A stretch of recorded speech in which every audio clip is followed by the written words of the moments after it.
நம்ம தென்காசி குறிஞ்சி நகர்ல ஒரு டிடிசிபி அப்ரூவ் லேஅவுட் ஒன்று ஒரு 3.75 சென்ட்ல சேலுக்கு வந்திருக்கு. இதோட ஃப்ரண்டேஜ் பாத்தீங்கன்னா 26 அடி, நீளம் 61.50 இருக்கு. இதுல அந்த ரோடு ஃப்ரண்டேஜ் வந்து 30 அடி, நல்ல பெரிய ரோடு. அந்த என்ட்ரன்ஸ் வரைக்கும் மெயின் ரோடு வரைக்கும் உங்களுக்கு தார் ரோடு போட்டிருக்காங்க. உள்ள வந்து ரோடு இனிமே தான் போடுவாங்க. வீடு எல்லாமே ஃபுல் ஆயிட்டு இன்னும் ஒரு 2-3 மனைகள் தான் மிச்சம் இருக்கு. வீடு எல்லாமே ஃபுல் ஆயிட்டு சுத்தி இந்த இன்னும் ஹைலைட் இருக்கு. நம்ம இடத்துக்கு பேக்ல ரோடு இருக்கு.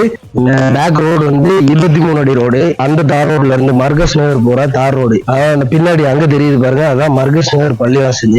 இந்த ரோடு நம்ம பின்னாடியும் நீங்க வாசல் விட்டு கட்டிக்கலாம், முன்னாடியும் வாசல் விட்டு கட்டிக்கலாம். இங்க இருந்து பாத்தீங்கன்னா, அதாவது பின்னாடி இந்த 23 அடி தெருவுல இருந்து பாத்தீங்கன்னா ரைட் சைட்ல அப்படி பாத்தீங்கன்னா உங்களுக்கு SP office, collector office, bus stand எல்லாமே தெரியும். ரொம்ப பக்கத்துல அமைஞ்சிருக்கு. இந்த இடத்துக்கு ஹவுசிங் போர்டு வழியாவும் வரலாம், மங்கமாசால 100 அடி ரோடு வழியாவும் வரலாம். எம்கேவிகே ஸ்கூல்ல இருந்து இப்படி இறங்குனீங்கன்னா அந்த இடத்துக்கு ஈஸியா வந்துடலாம். நல்ல ஒரு லொகேஷன்ல, நல்ல ஒரு ஃப்ரண்டேஜ்ல, நல்ல ஒரு பெரிய வீடு, 2 திசையிலயும் நீங்க கட்டிக்கலாம். மற்ற பிளாட் எல்லாமே உங்களுக்கு மேற்கையும் கிழக்கையும் தான் இருக்கு.